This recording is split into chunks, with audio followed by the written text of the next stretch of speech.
En la Edad Media, una fiesta podía empezar con risas y terminar con campanas de funeral.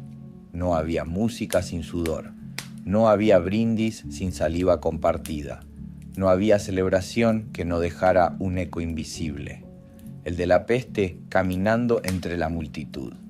En plazas llenas se bailaba hombro con hombro. En banquetes interminables la carne se servía tibia. Las manos grasientas pasaban de plato en plato. Y cada sorbo de vino, cada abrazo de borracho era una invitación para algo que nadie veía. Porque en el mundo medieval la alegría no era inocente. Era el disfraz perfecto de la enfermedad. Y a veces el tambor que marcaba el baile también marcaba el ritmo de la muerte que se acercaba. Y antes de que nos adentremos en esa mezcla de música, superstición y peste, tómate un momento para dejar un buen like y suscribirte. Cuéntame en los comentarios desde dónde nos escuchas y qué hora es para ti. Siempre es fascinante ver quién se une desde tantas partes del mundo. Soy Relatos para la Almohada. Y mi objetivo es sumergirte en una experiencia única mientras concilias el sueño. La fiesta empezaba antes de que el sol se pusiera. El olor a leña quemada se mezclaba con el de la grasa de cerdo que goteaba sobre brasas negras. Las mesas de madera, rugosas y manchadas, se llenaban de panes duros, quesos agrietados, jarras de vino turbio. El aire, pesado, estaba cargado de humo, sudor y un dulzor extraño. El de la carne que llevaba horas al fuego. Nadie se lavaba las manos. Las uñas negras de tierra, las costras en los nudillos, los callos abiertos, se apoyaban sobre la comida sin pensar. El niño que traía más pan lo hacía tosiendo. La anciana que servía la sopa tenía llagas abiertas en la piel, pero nadie miraba. Porque en una fiesta medieval, mirar la suciedad era arruinar el momento. La música llegaba en ráfagas, gaitas agudas que chirriaban como si supieran un secreto, tambores golpeados con la fuerza de quien quiere acallar sus propios pensamientos. Las risas eran roncas, ásperas, nacidas del vino más que de la alegría. Cada carcajada liberaba una nube invisible que flotaba sobre los bancos. Se metía entre los brindis, viajaba con el viento hacia el próximo invitado. Alguien derramaba cerveza sobre el suelo y la mezcla de barro y alcohol atraía a los perros, que lamían y se revolvían entre piernas humanas. En la esquina, una pareja se besaba con hambre y en sus bocas fermentaba algo más que el vino. No había cubiertos para todos. La mayoría comía con las manos. Un trozo de carne pasaba por 4, 5, 6 bocas antes de acabar en la hoguera para esterilizarlo. El humo no mataba lo que ya se había instalado, porque la peste no necesitaba invitación. Le bastaba una jarra compartida, un abrazo prolongado, un baile con la respiración entrecortada, y en las fiestas eso sobraba. La gente venía de otras aldeas, caminando días enteros. Llegaban con las botas enlodadas, los cabellos pegados por la lluvia, el pecho cargado de flema por el frío. Traían historias. Y también lo que no se veía: pulgas escondidas en la ropa, pústulas ocultas bajo la camisa, fiebre disfrazada de entusiasmo. En las crónicas de la época se cuenta que tras una boda en un pueblo de Normandía, la mitad de los invitados no vivió para ver el siguiente invierno. No hubo batalla, no hubo asedio, solo hubo vino, música y abrazos. Pero en esos abrazos viajaba la muerte. No se trataba solo de beber y bailar. Las fiestas medievales eran un escaparate. Un escenario donde cada gesto contaba, donde cada copa alzada era también una declaración de jerarquía. El señor feudal se sentaba en lo alto, bajo un dosel de tela roja que olía a humedad. Su copa, de plata oscurecida, brillaba solo cuando la luz de las antorchas la alcanzaba. No bebía para saciar la sed, sino para que todos vieran que bebía. A su lado, la dama sonreía con los labios apretados, mientras su vestido arrastraba por el suelo todo lo que la fiesta iba dejando caer: migas, huesos, barro, sangre. Los campesinos, abajo, comían apretados, como si temieran perder el sitio. Se empujaban para acercarse a la carne mejor cocida, a la hogaza menos dura. Pero ninguno alzaba demasiado la voz cuando el Señor miraba, porque una fiesta también era un recordatorio. Quién mandaba, quién obedecía, quién solo estaba allí por caridad y por costumbre. La superstición caminaba entre las mesas como un invitado más. Si el vino se derramaba antes del primer brindis, era mala señal. Si la vela del centro se apagaba sola, había que encenderla con la llama de otra, nunca con pedernal. Y si un extraño llegaba después de que la música hubiera empezado, algunos se santiguaban. Otros le sonreían, con los dientes apretados, porque sabían que nadie venía a una fiesta sin un motivo. Y no siempre era bueno. En algunas aldeas, la fiesta empezaba en la plaza, pero terminaba en la iglesia. No por devoción, sino por miedo.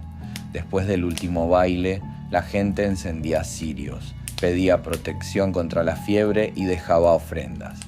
Pan, vino, incluso monedas que el cura recogía sin tocar directamente con las manos, porque hasta él sabía que las ofrendas traían consigo más que gratitud, traían el aliento de quien las había entregado.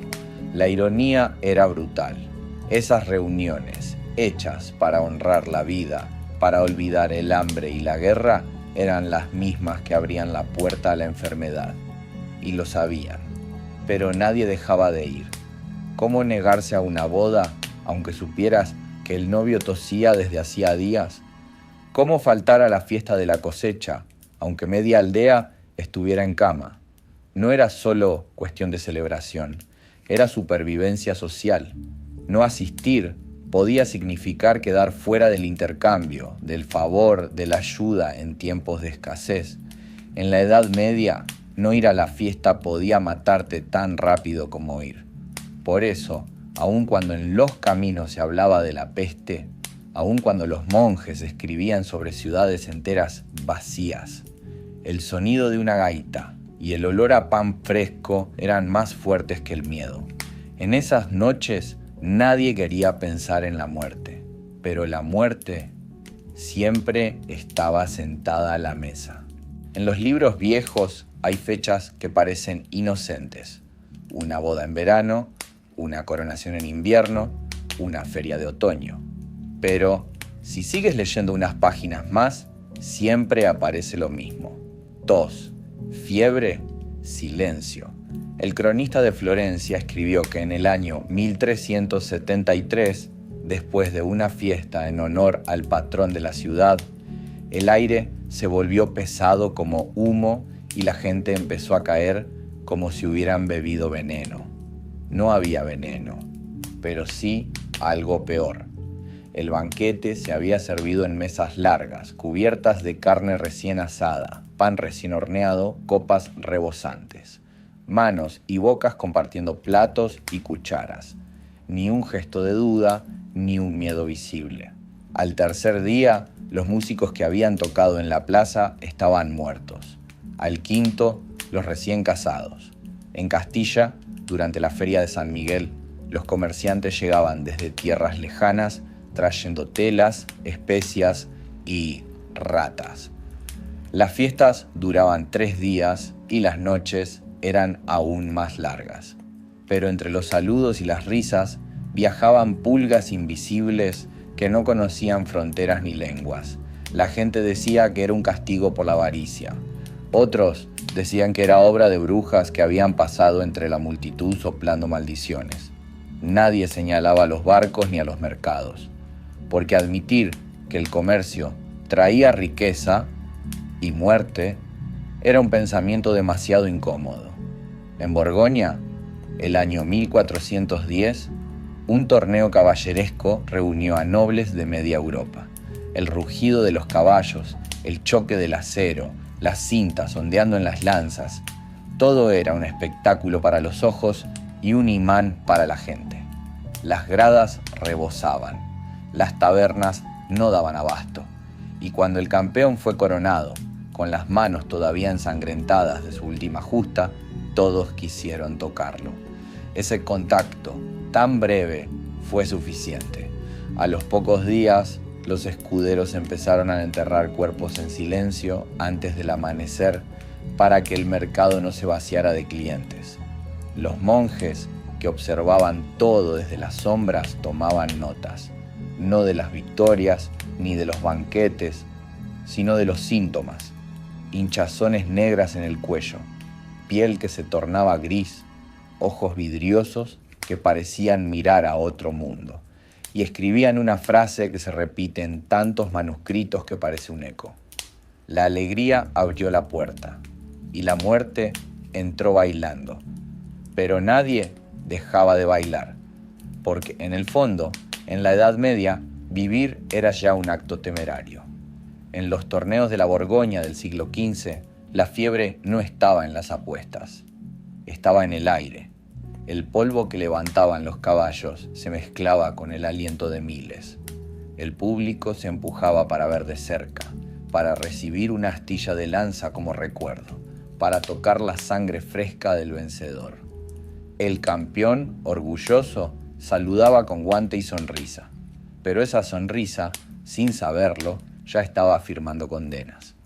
En el tercer día de fiesta, los pañuelos que ondeaban en las gradas servían para cubrir toses. Las copas, antes rebosantes de vino, ahora se llenaban con agua para calmar gargantas abrasadas. No había médico que pudiera explicar, ni noble que quisiera suspender el espectáculo, porque un torneo cancelado era un golpe al honor, y el honor pesaba más que la vida.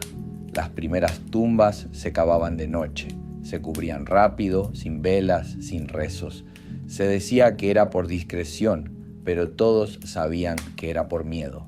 Miedo a que la próxima fosa fuera para uno mismo. Aún así, cuando amanecía, las trompetas volvían a sonar, porque en la Edad Media la fiesta no se detenía, aunque el cementerio se quedara sin espacio. En una aldea de las afueras de Aviñón, una muchacha llamada Isabeau estrenaba vestido nuevo. Era de lino, bordado con hilos que su madre guardó durante 3 inviernos. Su prometido, Luc, le había prometido bailar con ella hasta que amaneciera, y lo cumplió. Bailaron bajo las antorchas, riendo, sin soltar las manos ni cuando la música paraba. Pero 3 días después, Luc ya no podía levantarse de la cama. La fiebre lo consumía. Su piel, caliente y pálida, empezó a llenarse de manchas negras que ningún rezo lograba borrar. Isabeau no dejó de cuidarlo. Le dio agua con pétalos de menta, como decía la vieja del pueblo, y le cantó las mismas canciones que él le había cantado en la fiesta. Al amanecer del 5.º día, Luc murió. Isabeau lo enterró con la misma camisa que él usó para el baile. La tierra aún estaba tibia cuando sintió un ardor en la garganta. En menos de una semana reposaba junto a él. Más al norte, un monje llamado Guillaume vio caer a todos sus hermanos de convento en apenas un mes. La fiesta que los condenó había sido la procesión de Pascua. Él sobrevivió, pero no sin precio. Pasó el resto de su vida en silencio, sin celebrar nunca más, convencido de que la música y las campanas solo llamaban a la muerte. Estas historias no eran raras. En cada aldea, en cada villa, había alguien que podía contar una, pero pocas llegaban a escribirse, porque cuando la pluma tocaba el papel, muchas veces la mano que escribía ya estaba fría. La música era la primera en llegar y la última en irse. Venía con los juglares por los caminos, envuelta en polvo y gargantas roncas. El laúd metido en un saco de cuero que olía a animal y a lluvia vieja. La gaita abrazada contra el pecho, caliente por el aliento del que soplaba sin descanso. Y cuando sonaba la primera nota, El pueblo entero se acercaba como si alguien hubiera abierto una puerta en el invierno. Nadie preguntaba de dónde venían esos hombres. A nadie le importaba cuántas manos habían tocado esas cuerdas, cuántos labios habían besado esa boquilla. Bastaba con que el tambor marcara el paso y el suelo empezara a vibrar. Las plazas se apretaban de cuerpos, hombro con hombro, pecho con espalda. El sudor se mezclaba con el humo de las antorchas y el olor espeso de la carne que seguía goteando sobre el fuego. Y en ese calor, en esa humedad, todo lo invisible florecía. El vino iba en una sola jarra dando vueltas como una promesa. La saliva viajaba de boca en boca, con la risa y los brindis. Un niño se subía a un barril para ver mejor. Tosía sin taparse y la tos caía sobre las cabezas como polvo fino. Nadie se apartaba. La música no lo permitía. Había noches de fiesta para los santos, para las cosechas, para espantar malos espíritus con hogueras de San Juan. Se saltaba el fuego y se gritaba el nombre de quien uno amaba para amarrarlo al verano. Se besaba por superstición, para que la suerte no se ofendiera. Se apretaban las manos hasta doler. Se bailaba en círculo, respirando el mismo aire, igual que ovejas en un redil. Y la peste, si estaba cerca, encontraba allí su casa. Una puerta abierta, un plato servido. Los músicos eran bienvenidos en todas partes. Dormían en establos, en cocinas, en el suelo de la iglesia, si el cura tenía buen humor. Al día siguiente seguían camino con pan duro en una bolsa y monedas en el bolsillo. Llevaban canciones y sin saberlo llevaban fiebre. Llegaban a una aldea con coplas alegres y la dejaban con un murmullo nuevo en la garganta de los que bailaron demasiado cerca. Nadie los culpaba. ¿Cómo culpar a la música? Era más fácil culpar a un cometa, a una bruja, al vecino. En 1348, cuando la gran pestilencia se apoderó de las ciudades, no bastaron las oraciones puertas adentro. Las gentes salieron a la calle a pedir perdón en procesiones interminables. Cantaban salmos, se golpeaban el pecho. Algunos, los que creían que el dolor lavaba el mundo, se flagelaban hasta dejar el suelo manchado. Iban de villa en villa, como ríos de carne abierta. Y con cada himno, con cada abrazo de penitente, con cada reliquia besada por cientos de bocas, el mal encontraba alimento. Las campanas repicaban como si anunciaran salvación, anunciaban contagio. Tanto fue el fervor que hubo que prohibir esas caravanas, porque donde pasaban dejaban más enfermos que consuelo, pero prohibir no sirve cuando el miedo canta más fuerte que la razón. En las cortes tampoco había prudencia. Un nacimiento, una victoria, una alianza, todo merecía banquete. Mesas largas, platos rebosantes, copas que no se lavaban, manos enguantadas que tocaban todo menos el agua. En el torbellino de un torneo, la gesta se celebraba con besos de mano y de mejilla, con guantes prestados, con cintas arrancadas del brazo del vencedor para llevar al corazón. Nadie pensaba en el aliento contenido bajo el yelmo, en la piel macerada por días, en la fiebre escondida detrás del orgullo. El ruido del metal tapaba los estornudos. El rugido de los caballos ahogaba los suspiros. Y de noche, cuando el patio se vaciaba, comenzaban las camas a calentarse con cuerpos que ya estaban ardiendo. En los pueblos, la banda podía ser solo un tambor y una flauta. Suficiente. El tambor llamaba, la flauta hipnotizaba, las trenzas se soltaban, las botas se clavaban en la tierra húmeda. Se bailaba hasta que el aire faltaba. Se bailaba como si mañana no existiera. Y a veces no existía. Los viejos lo sabían y no decían nada. Miraban desde la puerta con una manta sobre los hombros, contando con la vista a los que reían para, más tarde, contar con los dedos a los que faltaban. Se intentaron remedios, colgar ramos de hierbas sobre los dinteles, quemar resinas bajo la mesa del banquete. llevar colgantes de ajos, coserse bolsitas de polvos dorados a la camisa, por si el oro espantaba lo que el cuerpo no podía. Bendecir el vino antes del brindis. Hacer la señal de la cruz sobre la sopa con la cuchara. Soplar una palabra secreta dentro de la jarra antes de pasarla. Ninguna de esas cosas detuvo al enemigo que venía en la respiración cálida de un amante, en el apretón de manos de un amigo, en el coro de una iglesia llena. Aún así, nadie se escondía mucho tiempo. Había que ver y ser visto. Había que escuchar las noticias, cambiar pan por sal, sal por lana, lana por promesa. La fiesta era mercado, era corte, era tribunal. Allí se arreglaban bodas, se juraban venganzas, se perdonaban deudas. Faltar era apartarse de la comunidad, y apartarse de la comunidad era morirse. Dicen que la peste entraba por la boca y por la nariz, pero eso es mentira. La peste entraba por la música, entraba en los golpes de tambor que hacían temblar los huesos, en los coros que hacían vibrar el pecho, en el aliento cálido que viajaba de una garganta a otra. El aire de la fiesta no era el mismo que el de la calle, era más espeso, más caliente, más vivo y también más peligroso. En los salones de los castillos, la nobleza se apinchaba como ganado fino.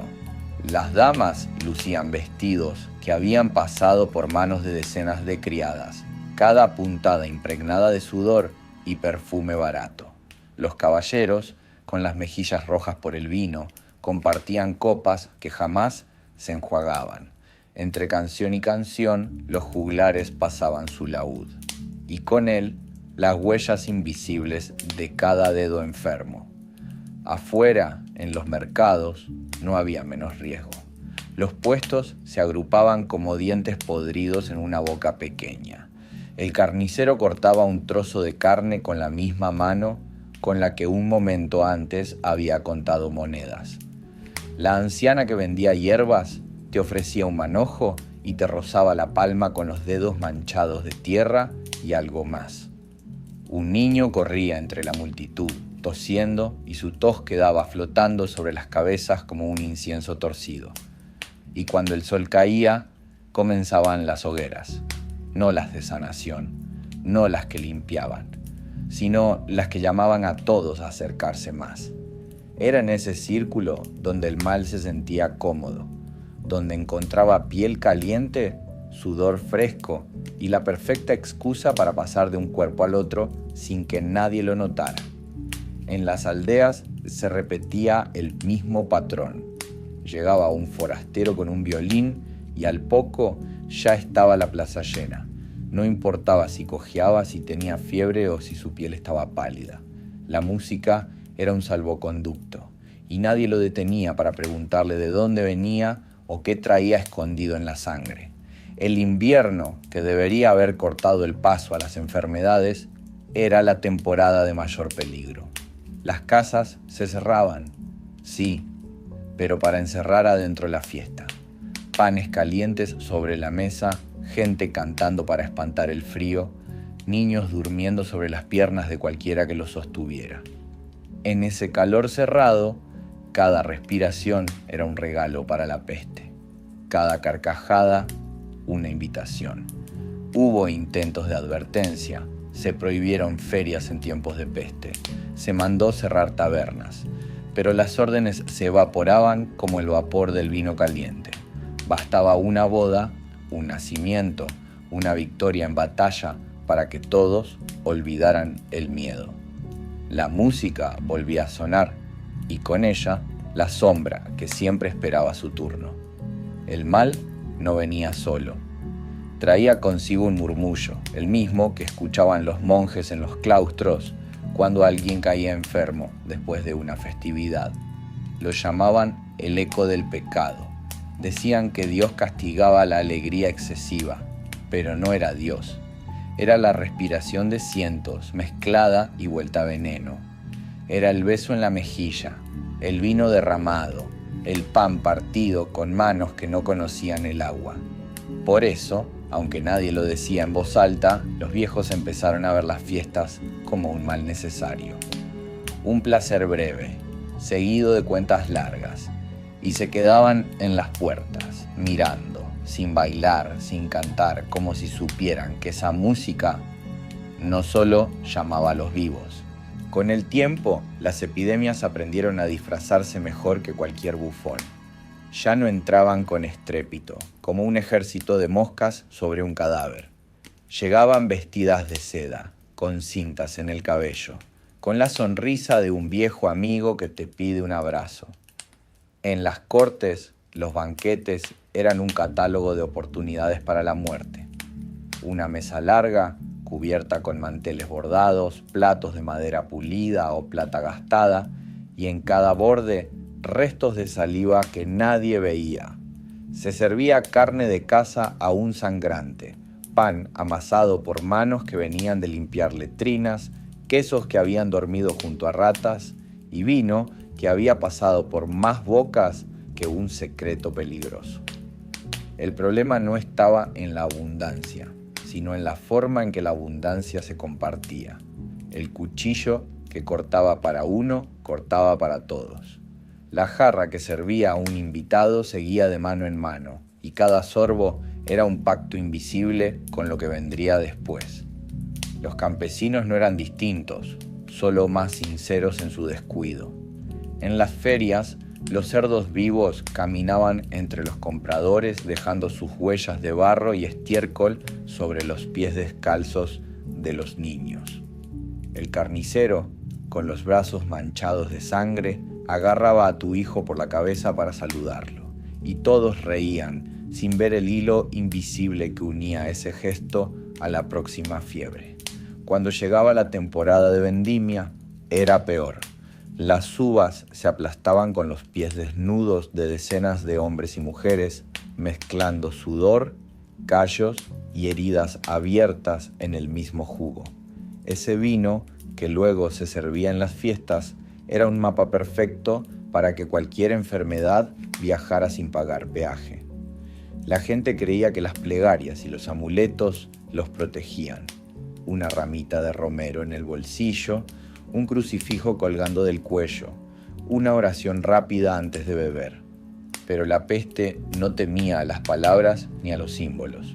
No necesitaba permiso para entrar en un cuerpo. Solo necesitaba cercanía, calor y un instante de descuido. Hubo ciudades que intentaron poner barreras, guardias en las puertas, revisando a los viajeros, carteles que prohibían reuniones, campanas tocando a duelo cada vez que un enfermo caía. Pero la necesidad de olvidar el miedo era más fuerte que el miedo mismo, y bastaba que un músico se acomodara en la esquina o que un vendedor gritara una oferta para que la gente volviera a reunirse, como si el último entierro hubiera sido hace 100 años. Lo más irónico es que muchas veces las fiestas se organizaban para celebrar el fin de una epidemia. El mal se creía derrotado y lo único que hacían era invitarlo de nuevo, dándole más carne, más aliento, más manos que estrechar. La muerte, paciente como un prestamista, se sentaba a mirar desde un rincón. Esperaba a que el vino calentara los rostros, a que las risas se volvieran abrazos. Y entonces empezaba a cobrar su deuda. Hubo un año, en una villa del sur de Francia, en que las campanas repicaron sin descanso durante 3 semanas. No por guerra ni por bodas, sino porque la peste había vuelto justo después de la fiesta de la cosecha. El aire todavía olía a sidra fermentada y a pan recién horneado cuando los primeros comenzaron a toser. Al día siguiente, los mismos que habían bailado descalzos sobre la tierra húmeda yacían en camas de paja, con los labios secos y los ojos vidriosos. Los médicos, o lo que pasaba por médicos, entraban con túnicas negras y máscaras en forma de pico, rellenas de hierbas que no curaban nada, pero que les daban valor para acercarse. En las plazas, el eco de la música todavía parecía flotar, mezclado con el olor agrio de los cuerpos que se empezaban a amontonar. nadie quería hablar de la fiesta. Era más fácil culpar a los viajeros, a los judíos, a las brujas, a cualquiera que no hubiera bailado junto a ellos. Lo curioso es que en las crónicas las epidemias siempre aparecían como si fueran un rayo caído del cielo. Nadie escribía que los banquetes eran la mecha, que las manos grasientas eran los caminos, que los abrazos podían ser flechas. La historia prefería guardar silencio sobre esas conexiones, quizá porque aceptarlas era aceptar que la culpa era compartida. En las aldeas más pequeñas, donde la iglesia era la única sala lo bastante grande para una celebración, la tragedia se multiplicaba. Allí se comía, se bebía, se rezaba y se moría. Todo bajo el mismo techo. El cura, que el domingo ofrecía la hostia, era el mismo que el lunes enterraba a media docena de feligreses. Y nadie veía contradicción en eso. Algunas fiestas incluso se acompañaban de rituales que aceleraban el desastre. Compartir un cuenco de agua bendita para lavarse las manos antes de comer. Besar reliquias pasadas de boca en boca. Colocar monedas dentro de una copa para atraer la prosperidad y luego beber de esa misma copa como señal de hermandad. La ironía más amarga es que cuando alguien caía enfermo se organizaba otra reunión. Esta vez para orar por su salud. Se reunían todos en su casa, encendían velas, susurraban plegarias y sin saberlo sellaban su propio destino. Puedo seguir profundizando en estas escenas, pero a este punto la dinámica se vuelve un eco. Reuniones, contagio, negación, muerte y de nuevo reuniones para olvidar la muerte. Porque en la Edad Media la peste no solo mataba, también generaba ganancias. En los salones de los palacios, mientras el pueblo enterraba a sus muertos, los reyes y sus consejeros discutían impuestos especiales para luchar contra la enfermedad. Pero gran parte de esas monedas no iban a pagar remedios, sino a costear nuevas fiestas cortesanas más fastuosas que las anteriores. En algunas ciudades, los gremios organizaban celebraciones supuestamente para pedir la protección de los santos. En realidad, era una oportunidad perfecta para recaudar cuotas, vender mercancías a precios inflados y asegurarse de que nadie olvidara quién tenía el poder de autorizar esas reuniones. Y lo más retorcido, mientras la gente se abrazaba y bebía junta bajo las banderas del gremio, los líderes sabían que algunos no verían la próxima estación. En Florencia, Venecia y Marsella, los médicos más renombrados aceptaban pagos descomunales para asistir a las fiestas de las élites. No para curar, sino para bendecir los banquetes con su presencia, como si su sola asistencia pudiera espantar a la muerte. Era un teatro costoso, y la audiencia estaba dispuesta a pagar entrada.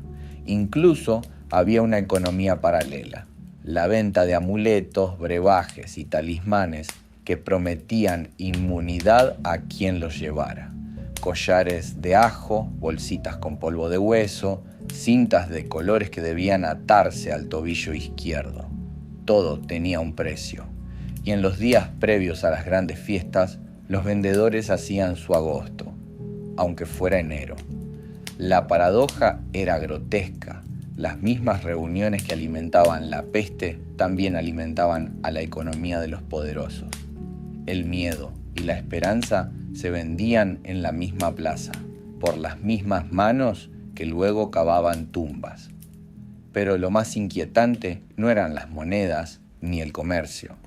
Era la certeza de que, incluso cuando la muerte se paseaba entre ellos, la gente seguía bailando, no por valentía, sino porque nadie quería ser el primero en dejar la pista vacía. Si quieres, en el siguiente segmento puedo adentrarme en cómo ciertos reinos y ciudades empezaron a convertir las epidemias en herramientas para controlar a la población, restringiendo libertades y usando la fiesta como la carnada perfecta para el control, porque hubo un momento en que las fiestas medievales dejaron de ser solo exceso y se convirtieron en estrategia política.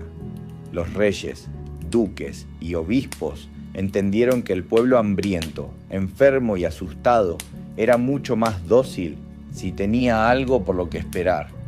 Así nacieron las fiestas de gracia y las ferias de indulgencia. Se anunciaban como celebraciones religiosas, pero en realidad eran un anzuelo. Se prometía comida gratis, música, representaciones teatrales y sobre todo, perdón de pecados para quien asistiera y rezara bajo la mirada del clero. Pero esa indulgencia tenía trampa. Para entrar al perímetro de la plaza había que pagar un pequeño tributo, un impuesto que no se llamaba impuesto, pero que terminaba en las arcas del señor feudal. Y si alguien no podía pagar, la solución era trabajar gratis esos días, limpiar, cargar, servir o peor aún, unirse a las filas de soldados que el mismo señor enviaba a sus guerras privadas. En algunas ciudades amuralladas, los gobernantes organizaban fiestas en los barrios pobres poco antes de implementar cuarentenas forzadas. La multitud se reunía, bailaba, comía y al amanecer los guardias cerraban las puertas de las calles y nadie podía salir. Decían que era por la salud de todos, pero en realidad era un modo brutal de aislar focos de peste sin tener que perseguir enfermos uno a uno. En Londres, en 1517, un brote de sudor inglés coincidió con una feria popular. Los registros hablan de cómo, después de que el alcalde ordenó continuar con la celebración para no generar pánico, murieron cientos en cuestión de días. Lo mismo se repitió en ciudades alemanas durante la peste negra. La orden de mantener las fiestas no venía de ignorancia, sino de cálculo. Una población diezmada era más fácil de gobernar y menos propensa a rebelarse. Las fiestas medievales se convirtieron así en un arma, una dulce trampa donde la música y el vino ocultaban barrotes invisibles. La gente bailaba creyendo que celebraba su fe, cuando en realidad estaba sellando su confinamiento, o aceptando la voluntad de quienes no arriesgaban su vida en esas mismas plazas. Hubo un juglar en Castilla llamado Martín de Talavera. No tenía tierras, ni herencia, ni otro techo que el de las posadas donde dormía a cambio de unas canciones. Lo llamaban para amenizar bodas, mercados y, claro, las grandes fiestas. En el verano de 1348 lo contrataron para tocar en una plaza abarrotada, justo cuando las campanas de la iglesia ya doblaban por la peste que se acercaba. Le pagaron por adelantado, y eso, para un hombre que vivía de monedas sueltas, era un milagro. Así que tocó sin parar durante horas, bajo el sol, bajo el sudor y el olor agrio de la multitud. No sabía que, entre los que bailaban, ya había quienes tosían con sangre. A los 3 días, Martín no pudo levantarse. Sus manos, que siempre habían sabido acariciar cuerdas y flautas, eran ahora garras agarrotadas por la fiebre. Nadie lo cuidó, porque en la posada donde cayó enfermo ya sabían que la peste viajaba en la respiración. Le dejaron agua al pie de la cama y cerraron la puerta con llave. Cuando la abrieron, solo quedaba su laúd. Lo quemaron junto con el colchón. En Florencia, un panadero llamado Ruggiero tuvo peor suerte. Su barrio fue invitado a la fiesta del Pan Santo, una celebración donde el gremio de panaderos regalaba hogazas bendecidas para pedir protección contra la hambruna. Pero esa misma mañana, un barco había atracado en el puerto con ratas infestadas. La gente se amontonó para recibir pan y bendiciones. La harina se mezcló con saliva, manos sucias, piojos. En menos de una semana, el barrio entero fue tapiado. Nadie salió. Los que murieron con el pan bendecido aún duro entre las manos. En Brujas, durante un carnaval, El Consejo Municipal permitió que se abrieran las tabernas toda la noche para reactivar el comercio. Los soldados vigilaban las puertas, no para proteger, sino para que nadie escapara antes de que llegaran los recaudadores. Cuando el amanecer trajo consigo el primer olor a cuerpos enfermos, ya era tarde. La fiesta había cumplido su propósito: llenar las arcas, vaciar las calles de rebeldes y dejar que la enfermedad terminara el trabajo. Y sin embargo, si le preguntas a cualquier crónica de la época, dirán que aquellas fiestas fueron memorias de alegría en tiempos difíciles, porque la historia escrita por los poderosos siempre maquilla las trampas con cintas de colores. En muchos pueblos, cuando la peste ya había pasado, seguían organizando las mismas fiestas que la habían traído. No por ignorancia, sino porque el miedo a morirse de hambre era más grande que el miedo a morirse enfermo. En Languedoc, un anciano llamado Pierre contaba, años después, que la última vez que escuchó el sonido de una gaita en la plaza no fue de alegría. Dijo que cada nota sonaba como una campana fúnebre adelantada. Aún así, bailó, porque en su casa no quedaba pan y la fiesta prometía comida gratis. Aquella noche volvió con un trozo de carne salada y con el contagio que mataría a su esposa antes del invierno. En Londres, durante el reinado de Eduardo III, se prohibieron los mercados al aire libre, pero no las ferias reales. Era demasiado rentable. Así que, mientras el rey se refugiaba en sus salones, sus súbditos se empujaban en callejones estrechos, respirando el aliento caliente de desconocidos, mezclando sudor, vino y miedo. Alguien estornudaba y 3 días después, una calle entera amanecía en silencio. Incluso en los monasterios, donde se suponía que la disciplina y la limpieza eran la norma, las festividades religiosas abrían las puertas a peregrinos de todas partes.